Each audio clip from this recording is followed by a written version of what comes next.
알퐁소의 이제까지 정열과 활력은 그가 어떤 필생의 대사업을 시작할 것을 예고하는 것처럼 보였다. 그런데 여기에는 두 사람이 주역자가 등장한다. 한 사람은 도마 팔코이아 신부, 다른 한 사람은 마리아 첼레스테 크로스따로자 수녀이다. 팔코이아는 1663년 나포리시에서 탄생하였으며 알퐁스보다 33년이나 위이며 성스러운 사제이다. 20세 때 나포리의 삐에 오페라리 회에 알퐁소의 백부인 가발리엘리 신부와 함께 입회하였다. 장상의 명령을 따라 수년 동안 로마에 체제하고 있던 중 어느 날 하느님을 위하여 사람들의 영혼을 구하기 위해 무슨 특별한 일을 하려 하는 팔코이아의 오랜 소망은 어떤 환시의 모습으로 정확한 자태를 갖추어 나타났다. 그러나 웬일인지 이와 같은 회를 만드는 계획은 실패로 돌아가고 그는 이윽고 나폴리로 옮겨갔다. 1722년 알퐁소가 변호사로서 최고조에 달하고 있었을 무렵 팔코이아는 스칼라라의 읍내의 어느 여자 수도원의 지도 사제로 임명되었다. 그 수도에는 비오페라리 회의 총장 필란제리 신부가 구식 저택을 수도원으로 고쳐서 사용했으며 방문회의 회칙을 기초로 창립한 회로서 1720년 5월 12명의 수녀가 처음으로 착복한 새로운 회였다. 필란제리는 스스로 이것을 재정적으로 원조하는 동시에 팔코이아를 지도 신부로 정한 것이다. 팔코이아는 1년에 2번밖에 이 수도원을 방문하지 않았으나 편지로서 잘 지도하였으므로 수녀들은 영적으로 현저히 진보하였다. 팔코이아는 스칼라의 지도 사제로 임명된 해에 나폴리 북방 10마일이 마릴리아노에 있는 갈멜 여자 수도원에서 피정 지도를 하였는데 그곳에서 우연히 마리아 첼레스테 크로스따로자와 알게 되었다. 마리아 첼레스테는 1696년 알퐁소와 같은 해 나폴리에서 탄생하였다. 20세 때 자매들과 더불어 마릴리아노의 갈메로에 들어가서 서원을 하고 이윽고 수련장이 되었다. 마침내 그 직을 하고 있을 때 팔코이아의 피정 지도가 있었던 것이다. 이 피정으로 첼레스테는 깊은 감명을 받았으므로 팔코이아를 영적 지도 사제로 모시기로 하였다. 2년 후 그 갈멜 수도원의 사정에 의해 폐쇄되었으므로 팔코이아는 첼레스테 및 그 자매들을 스칼라의 수도원으로 불렀다. 그녀들은 그곳에서 통상적인 수련기를 마치고 1726년 12월에 서원하였다.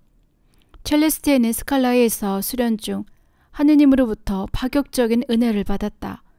즉 1725년 4월 25일 하느님은 지극히 거룩하신 구세주의 여자 수도회를 창립하라는 원의를 첼레스테에게 알리셨다. 5년 후에 그녀는 이러한 계시를 다음과 같이 기록하고 있다. 기원제 날에 나는 영성체한 후에 하느님의 사랑의 감미로움을 느끼며 나의 영혼은 예수와의 일치로 변해버리고 말았습니다. 주님께서는 새로운 회를 창립하실 희망을 저에게 말씀하셨습니다.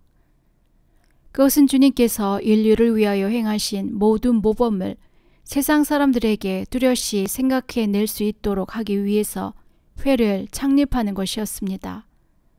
그리고 새로운 회의 회칙에 포함해야 할 일체의 사항들을 나에게 명확하게 깨닫게 해주셨습니다. 그리고 또한 나에게 보내주신 것을 빠짐없이 기록한 것을 나에게 명하셨습니다. 또 어느 날 영성체하는 도중에 주님께서는 새로운 회의 수도자가 입어야 할 제복을 입으시고 장엄한 모습으로 나에게 나타나셨습니다. 나는 내심으로 당황하여서 그것이 하느님으로부터 온 것인지 어떤 것인지를 알지 못하였습니다. 왜냐하면 나는 일개의 수녀에 불과하였기 때문입니다. 그 또 어느 아침 영성체 후에 또다시 나의 정배이신 주님께서 나타나셨습니다. 그리고는 내가 아무에게도 말하지 않고 있는 것을 책망하시며 너는 내 뜻을 사람들에게 알리는 것을 거절하느냐 하시고 그와 동시에 내가 이제부터 겪지 않으면 안 될 고난과 박해 등을 보이셨습니다. 그래서 나는 나의 영적 지도자와 장상에게 이것을 고할 결심을 하였습니다. 나는 4페이지의 편지로서 이 사실을 지도 신부에게 알렸습니다. 그런데 그는 로마에서 나폴리로 돌아와서 이 편지를 읽고 나에게 그 회칙을 즉시 소각해버리라고 나에게 명령하였습니다. 그러나 그의 편지가 오기 전에 나는 회칙을 그에게 보낼 것을 주님으로부터 다시 명령받았습니다. 그 후 17일이 지나서 지도신부로부터 회칙을 태워버리라는 것과 몽소 승천 첨례까지 영생죄를 보류하라는 편지를 받았던 것입니다. 그래서 나는 지도신부의 명령에 복종할 수가 없게 되고 말았습니다. 팔코이아의 편지가 늦게 도착하였기 때문에 첼레스테는 회칙을 써서 그 신부에게 발송하였다. 팔코이아는 이 회칙을 한번 읽어본 것만으로써 깊은 감명을 받았다. 그래서 그러한 계시를 거짓이라고 배척할 자신이 흐려지고 말았다. 그해 9월에 그는 수도원의 창립자 필란제리와 더불어 스칼라를 방문하였다.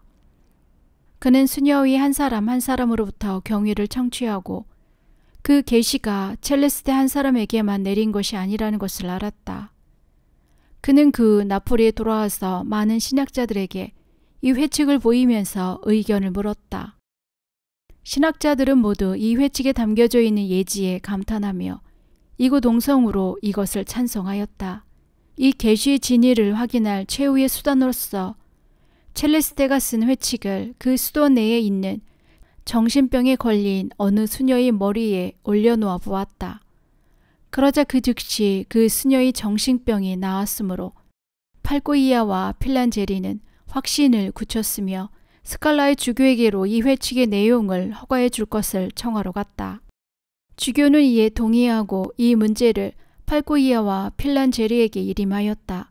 두 신부는 새로운 회칙을 채용할 것을 수녀들에게 제안하고 그 동의를 요청하는 바 많은 수녀들은 기꺼이 찬성하였으나 수녀 원장과 다른 2명의 수녀들은 이것에 동의하기에 앞서 필란제리 신부와 개인적인 대화를 신청하였다. 그 결과 필란제리 신부의 견해는 완전히 돌변해버렸다. 그는 이 새로운 회칙에 동의한 일이 한 번도 없다고 주장하면서 반대 입장에 서서 오히려 주교를 설득하여 먼저 번의 동의를 취소하도록 하고 또한 팔코이아를 보고는 환각자들에게 농락당하고 있다고 비난하였다. 그리고는 옛 회칙을 지킬 것을 수녀들에게 고할 것이며 새로운 회칙에 대해서는 2번 다시 말도 하지 말라는 것이었다. 팔코이아는 이러한 필란제리의 행동을 이해할 수 없었으나 이 비난을 감수하고 그 명령에 복종하였다. 그 후 2년간 필란제리는 팔코이아와 수녀들에게 회칙을 변경시키겠다는 생각을 단념하도록 하기 위해 온갖 방법을 다 썼으나 아무런 효과가 없음을 알자 1727년 말경에 수녀들에게 최후의 경고를 발하였다. 그리고 첼레스테를 제명하는 동시에 또한 팔코이아와의 관계를 끊지 아니하면 재정적인 원조를 해주지 않겠다고 위협하였다. 수녀들은 그 경고를 거절하였으므로 그는 자기가 경고한 대로 재정적인 원조를 끊어버리고 팔코이아에게는 그 수도원의 절교를 명령하였다. 이리하여 팔코이아는 그 수녀들과 연락이 끊긴 채 3년이 경과하였다. 그러는 동안 새로운 회칙을 찬성하는 마리아 안젤라 수녀가 원장으로 선출되었다. 한편 필란제리 신부는 1729년에 갑자기 세상을 떠났다. 1730년 팔코이아 신부는 스칼라에 가까운 카스텔라 마레의 주교로 취임하게 이르렀다. 그는 주교가 되자 이내 스칼라의 수녀들에게 내가 주교직을 받은 것은 다만 당신들의 수도원을 생각해서 그리한 것이요 라는 편지를 썼다. 그러나 이 3년 동안의 가장 중대한 계기는 팔코이아와 알퐁스와의 사이에 교제가 시작되었다는 것이었다. 두 사람이 최초로 대면한 것은 1730년 알퐁소가 지나 학원에 살고 있었을 때 일이며 두 사람은 즉시 뜻이 맞아 친한 사이가 되었다. 팔코이아는 알퐁소보다 훨씬 나이가 많았으며 경험도 훨씬 풍부하게 쌓아 있었으므로 알퐁소의 좋은 지도 신부가 되었다. 1730년 여름 휴가에 알퐁소는 몇몇 친구들과 함께 스칼라 근처를 방문하였다. 그는 이 지방의 농민과 목동들이 영적으로 아무런 지도를 받지 못한 채 버려져 있는 것을 보고 이러한 영혼들을 구할 것을 진지하게 생각하기 시작하였다. 그리하여 그는 여름방학임에도 불구하고 그들에게 종교에 대한 일들을 조금씩 가르쳐 주었다. 그리고 9월에는 스칼라의 주교의 청으로 스칼라 주교자 성당에서 9일간의 피정 지도를 담당하였다. 한편 팔코이아는 카스텔라마라의 주교로 취임하자 스칼라의 수녀들로부터 내방해 줄 것을 요청받았으나 서계식을 위해 로마로 가지 않으면 안 되었으므로 자기 대신에 알퐁소를 보내기로 하였다. 스칼라의 주교는 이 기회에 첼레스테 자매의 계시에 대해서 상세히 조사할 것을 알퐁소에게 위탁하였다. 알퐁소는 우선 수녀들 한 사람 한 사람 면접하였으며 첼레스테에게는 그녀가 받은 계시에 대한 일을 상세하게 기록하여 제출하도록 하였다. 그는 정밀하게 검토한 결과 이 계시가 하느님으로부터 나온 것임을 확신하였다. 이제까지 반대하고 있었던 세 사람의 수녀에게도 이 사실을 납득시킨 후에 그는 스칼라의 주교를 방문하고 일일이 증거를 제시하고 이 회칙을 채용할 것을 건의하였다.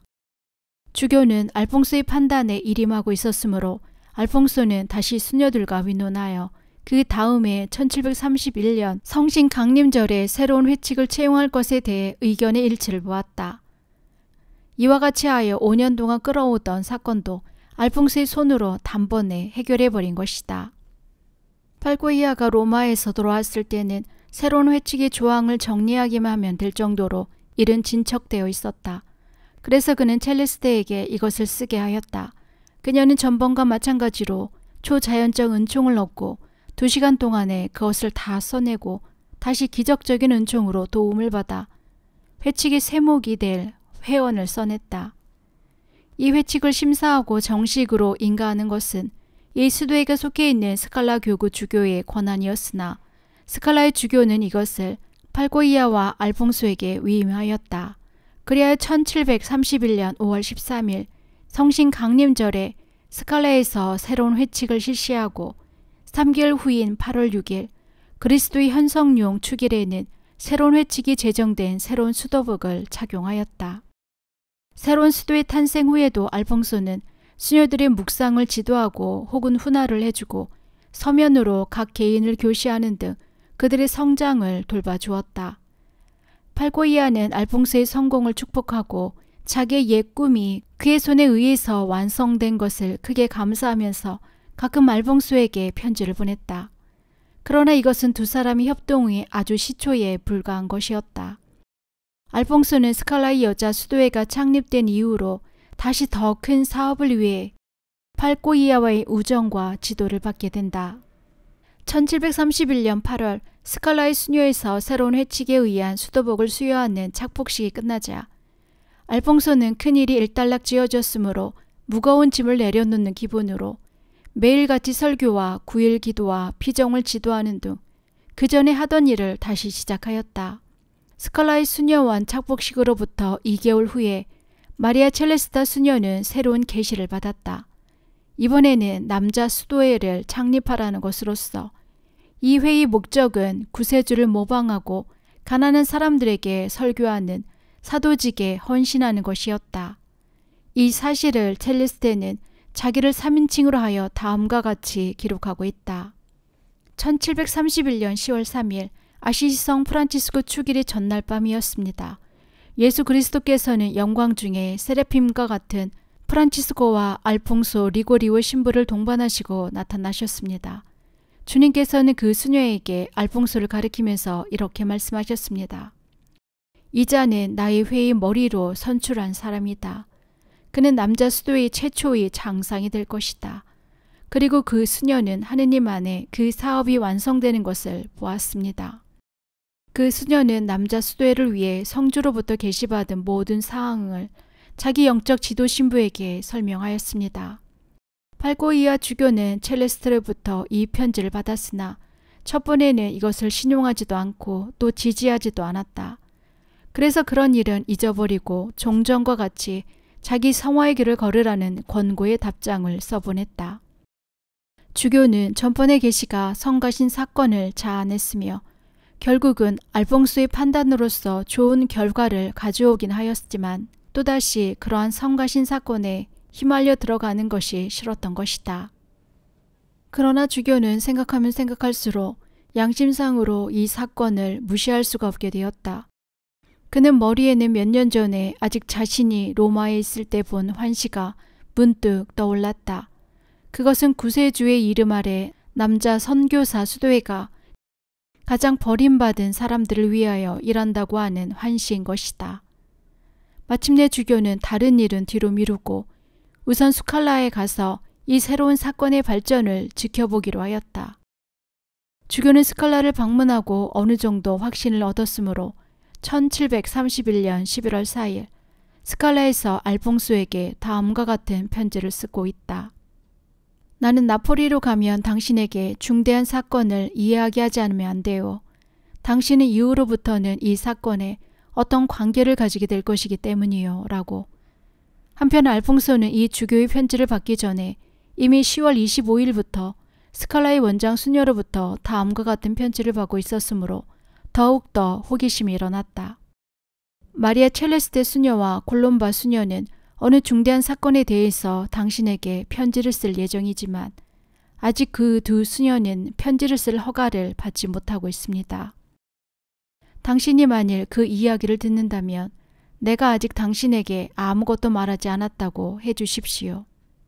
이와 같은 이상한 편지를 받은 이상 알퐁소는 팔코리아가 나폴리에 돌아오기를 기다리고 있을 수가 없었다. 그는 마치니와 만날 일을 동반하고 스칼라로 갔다. 스칼라에 도착하였을 때 주교는 아직도 그곳에 있었으나 알퐁소가 열심히 질문하여도 주교는 대답하지 않고 첼레스테 수녀로부터 직접 듣는 것이 좋겠다고 말하였다. 그래서 알퐁소는 마치니와 함께 수녀원 성당으로 가서 제덴 옆 고해실로 들어갔다. 마치니는 그때 상황을 다음과 같이 말하고 있다. 그가 수녀 한 사람과 영적인 문제로 경론을 교환하고 있는 것이 나의 귀에도 들려왔다. 그는 고해를 다 듣고 난 후에 사제관으로 돌아와 즉시 자기 방으로 들어갔다. 그리고는 울음소리가 새어나왔으므로 나는 그의 방으로 들어갔다. 그리고는 왜 우느냐고 물어보았다. 그러자 이 하느님의 종은 대답하였다. 마리아 첼레스테 수녀는 나더러 나폴리를 떠나서 이곳에 오라고 말하였소. 그리고 선교에 종사할 수도회를 창립해달라고 말하였소. 그것은 하느님의 뜻이라는 것이었소. 그러나 내가 어떻게 그런 일을 할 수 있겠소? 할 수 없는 일이요. 아시다시피 나는 나폴리에서 바쁘게 전교를 계속하고 있지 않소. 그러나 동시에 알퐁소는 이 하느님의 여종의 충고에 따르지 않는다면 하느님의 뜻에 배반하는 것이 되지 않겠느냐고 걱정하고 있었다.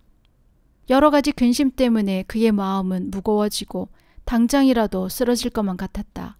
그래서 나는 여러 가지 점으로 그를 위로하고 이렇게 말하였다. 알퐁소 신부, 낙담하지 마십시오. 하느님의 뜻일지도 모르오. 우리는 좀 더 이 문제를 생각하도록 합시다. 그러자 그는 이렇게 대답하였다. 그러나 어디서 나의 벗이 되어줄 사람이 와줄 것인가? 나는 대답하였다. 내가 이처럼 최초의 벗이 되어 있지 않소. 그러자 그는 갑자기 기운을 되찾고 명랑한 얼굴을 하였다. 그러나 이 계획을 실행에 옮기기까지는 1년 이상 걸렸다. 그동안 알퐁소는 이 문제를 많이 묵상하고 많이 기도하고 많은 사람들의 충고를 들었다. 그가 첼레스테의 환시를 하느님의 계시라고 생각하는 것은 맹신이라든가 스칼라로 옮겨가게 된 동기는 그 계시에 의한 것이라든가 이렇게 생각하는 사람이 있다면 그것은 잘못이다. 알퐁소가 기록한 환시나 계시에 관한 설교를 읽어보면 그것을 즉시 알 수 있다. 그 후 2년이 지나서 그는 첼레스테 수녀에게 편지를 보내어 그의 원칙을 명백히 말한 바가 있다. 당신은 적어도 그 환시의 진위를 이성적으로 의심해 볼 필요가 있다. 성녀 데레사까지도 그녀의 환시에 대해 설명한 책에서 그 환시가 확실히 하느님으로부터 계시된 것이라고 하는 것을 맹세할 수 있는 것이 아니라고 기록하고 있다. 그 이유는 성녀 데레사는 기도 중에 받은 빛에 의해서는 아무것도 행동하지 않고 항상 몇 사람의 고해 신부에게 의논하였다고 기록하고 있어. 만일 그녀가 하느님으로부터 들은 바와는 반대의 일을 고해 신부가 말한다면 그녀는 즉석에서 고해 신부의 말을 따라서 그것을 실행하였던 것이요. 성녀 데레사는 마라고네의 수도원을 세울 때 그와 같이 행동하였소. 하느님은 성녀 데레사에게 일정한 연 수입이 없는 수도원을 세우도록 계시하였으나 그녀의 고해 신부는 그것과 반대되는 명령을 하였으므로 그녀는 그 명령에 복종하였소. 주님께서는 나중에 그녀에게 고해 신부에 대한 순명을 칭찬하였소. 이와 같은 원리에 인도되어 그는 이 계시에 대해서 팔고이아의 주교의 조언을 청하였다. 주교는 주저하지 않고 알퐁소에게 결단을 내리도록 하였다. 즉 나폴리를 떠나 스칼라로 옮겨가서 가장 버림받은 불쌍한 영혼들에게 정교하기 위해 일생을 바치는 남자 수도회를 창립하라고 했다. 주저하는 알퐁소의 마음을 격려한 사람은 첼레스테 수녀와 팔고이아 주교뿐만이 아니었다. 앞에서 말한 바와 같이 스칼라는 이 새로운 수도의 성격에 대해서 하느님의 계시를 받은 수녀가 그 밖에도 여러 사람이 있었다. 그 중에서 마리아 콜롬바 수녀는 알퐁소에게 다음과 같이 편지로써 격려하고 있다. 나의 형제이시며 아버지인 당신을 하느님은 당신의 애인으로 간선하셨습니다. 하느님께 복종하십시오. 아무 걱정도 필요 없습니다. 주께서는 많은 영혼들을 적의 손으로부터 다시 빼앗아 올 사람으로 당신을 선택하신 것입니다. 성모 마리아께서는 언제나 당신을 성모의 사랑하는 아들로 나에게 보이시고 있습니다. 지극히 다정한 성모님께서 당신을 안으시는 사랑의 깊이를 그 누가 표현할 수 있겠습니까? 알퐁소는 수녀들로부터 서신을 받으면 받을수록 이 계획을 추진하기 전에 교회 당국의 인가와 식자들의 충고를 받아들여고 더욱더 노력하였다. 그는 스칼라의 주교 괴리엘로를 방문하여 일체를 털어놓고 그의 의견을 물었다. 주교는 이 계획의 추진에 대해 찬성의 뜻을 표하였고 그 기초를 세우기 위해 물질적인 원조를 해주겠다고 나섰다. 다음으로 파가노 신부를 방문하였다. 파가노 신부는 알퐁소가 하는 말을 다 듣고 신중히 고려하고 많이 기도한 후 마침내 그 계획이 하느님으로부터 나온 것임을 판정하였다. 그 밖에도 나자리스트 회의 장상인 구티카 신부, 예수회의 광구장 마누리오 신부, 그리고 나폴리 근처에 있는 친숙한 주교들 몇 사람에게도 의논하였다. 1731년 12월에 나폴리로 돌아와 다시 진화학원에 그의 숙소를 정하였다. 그는 팔고이아 주교로부터 주변 사람들에게 방해를 받지 않도록 이 사건의 비밀을 지키라는 충고를 받고 있었으므로 당분간은 이것을 비밀리 하고 있었으나 많은 사람들에게 의논을 구함에 따라서 이 소식은 알려지게 되었다. 마침내는 그가 회장이 된다고 하는 점에 대해서 큰 소란이 벌어졌다. 이번의 소란은 그 전에 그가 신부가 되겠다고 결심하였을 때 일어난 소란보다도 더 컸다. 이번에는 친척과 동료뿐만 아니라 다음의 세 가지 면에서 정면으로 중대한 반대론이 일어났던 것이다. 첫째는 나폴리 프로방간다 회로부터의 반대이다. 그는 1725년 10월에 그 회원으로서 서원한 것이었으나 이 회의 회장인 참서원의 또르니 신부가 알퐁소의 계획을 공격하였으며 다른 회원들도 또르니 신부와 합세하였다. 둘째는 진화학원에서의 반대이다. 알퐁소는 1729년 이래 동학원에서 거주하고 있었으나 학원장 마테오 리빠 신부는 이제까지 애써 해놓은 일이 이제 막 잘 되어가는 것을 내버려 두고 그런 쓸데없는 일에 손을 대지 않아도 좋지 않느냐고 적극적으로 반대하였다. 셋째는 부친과 친척, 특히 나폴리 신학학장인 참서원의 지치오 신부다. 그는 알퐁소가 나폴리 떠나는 것을 근본적으로 반대하고 나선 것이다. 이러한 세력들은 서로 합류하여 방해하였다.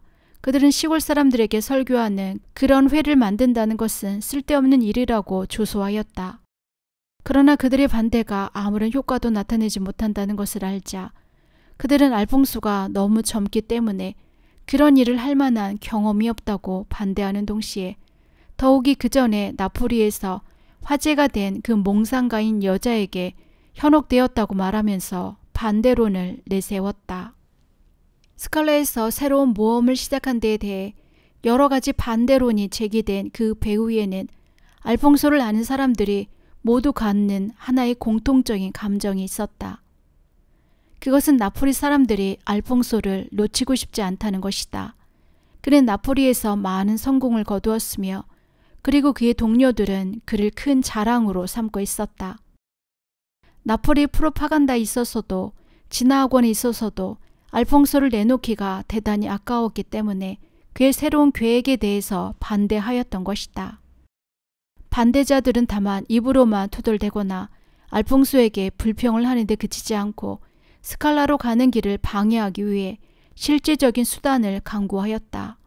그들은 나폴리 대주교인 피냐테리 추기경에게 진정서를 냈다. 동 추기경은 이제까지 알퐁소에게 호의를 가지고 있었으나 반대자들에게 책동당하여 알퐁소를 서너 번 꾸짖었다. 그러나 이후 알퐁소를 지지하고 그 반대하던 것을 중지하였다. 알퐁소는 그동안 자기의 전교 사업을 중단하지 않고 계속하고 있었다. 1732년 1월에는 인구 약 1000명이나 되는 나루도라는 읍내에서 정교하고 있었으며 이어서 포리나뇨에 가서 선교하였으며 그곳 수도원의 사건을 해결하고 2월 초 포지아시 주교의 초청을 받아 그곳으로 가서 설교하였다. 포지아에서는 성모의 성화에 생명이 통하여 성모가 13, 14세의 절세 미인의 모습으로 나타나는 기적이 일어났다. 알퐁소가 설교한 이 9일간에 성모는 그에게 큰 은혜를 베푸시고 그 후에 그에게 닥쳐오는 시련에 대해 대비를 시키셨다. 즉 그는 설교와 고해의 여가에는 이 기적이 성모 성화 앞에 무릎을 꿇고 기도하였던 것이다. 어느 날 그 성화가 걸린 제단으로 다가가자 그는 갑자기 탈원되어 그 상태가 1시간 이상 계속되었다. 성당에 함께 있던 사람들도 그와 함께 성모의 발현을 볼 수가 있었다. 그 기적은 알퐁소의 일생 중에 기록되는 많은 기적 중에 최초의 것이었다. 포지아에서의 9일 기도를 마치고 알퐁소가 나폴리에 돌아와 보니 큰 소란이 일어나고 있었다. 진화학원에서는 그를 차갑게 맞이하였고 마테아 리파 신부는 여러 사람 앞에서 알퐁소를 면책했다. 프로파간다 회는 진화학원의 사제보다도 더 강경한 태도를 취하였다. 장수왕은 알퐁소가 떠나는 것을 견제하기 위하여 1728년 동회의 가장 명예로운 회원으로서 알퐁소에게 수여한 모든 특전을 박탈하려고 하였다. 그러나 진화학원이나 프로파간다보다도 더 심한 반대자가 있었다. 그것은 알퐁소의 백부 참사 회원인 지치오 신부였다. 지치오는 너는 하느님에게 인도된 것이 아니라 수녀의 꿈에 현혹되어 있는 것이다 라고 하였다. 그때마다 알퐁소는 나는 꿈이나 환각에 좌우되고 있는 사람이 아닙니다. 나는 하느님이 인도를 받고 있음을 확신합니다 라고 대답하였다. 지치오 신부가 어떠한 수단을 취한다 해도 자기 조카를 움직일 수 없다는 것을 알자 그는 마침내 만일 알퐁소가 피오리오 신부와 같은 유명한 지도 신부에게 의논한다면 자기의 어리석음을 즉시 알게 될 것이라고 설명하였다. 이러한 소란 중에서도 언제나 알퐁소의 편을 들고 있던 파가오 신부는 지치오 신부의 이 성명을 듣자마자 알퐁소에게 피오리오 신부에게 의논하러 갈 것을 권하였다.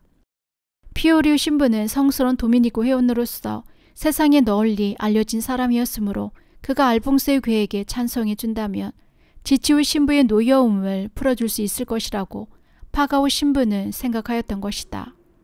알퐁소는 피오리 신부를 한 번도 만나본 일이 없었으나 그가 의논하러 가자 피오리 신부는 이렇게 대답하였다. 가라. 그것은 하느님의 사업이다. 산 위에서 산 골짜기로 굴러떨어지는 돌멩이와 같이 그대의 몸을 하느님의 팔에 내던지라. 반드시 박해를 당할 것이다. 그러나 하느님을 믿으라. 하느님은 그대를 구해주실 것임에 틀림없다.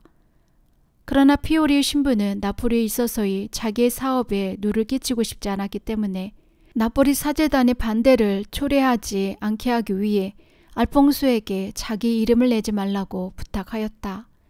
알퐁소가 적극적으로 동료를 찾기 시작하였으므로 지치오 신부는 한층 더 강하게 반대하고 나섰다. 너는 머리가 돈 것이다. 아주 미치고 만 것이다. 라고도 말하였다. 그러나 알퐁소는 의연히 좋으신 대로 해석하십시오. 그러나 나는 내 멋대로 행동하고 있는 것이 아니라 주님의 동의를 얻고 행동하는 것입니다. 라고 대답하였다. 알퐁소는 지치우 신부의 노여움을 풀게 하려고 피오르 신부에게 그 이름을 공표해 줄 것을 간청하였다. 피오르 신부가 그 간청을 들어주었으므로 알퐁소는 지치우 신부에게 피오르 신부의 편지를 전달하였다. 1732년 8월 알퐁소는 팔고이아 주교의 영적 지도에 복종할 것을 장엄하게 허언하였다. 팔고이아 주교를 영적 지도자로 선택한 것은 가장 현명한 선택이었다. 왜냐하면 팔고이아 주교는 알퐁소의 성격을 잘 알고 있었으며 또 스칼라의 여자 수도회를 지도한 경험이 있었으므로 수도의 창설에 대한 깊은 통찰력을 가지고 있었으며 또한 성스러운 사도직 의욕에 불타고 있는 사람이었기 때문이다. 알퐁소가 새로운 사업에 나서기 전에 최후로 부닥친 어려운 문제는 그의 부친의 호소였다. 부친 돈 요셉은 자기 아들이 명성이 높아진 것을 그 누구보다도 기뻐하고 있었다.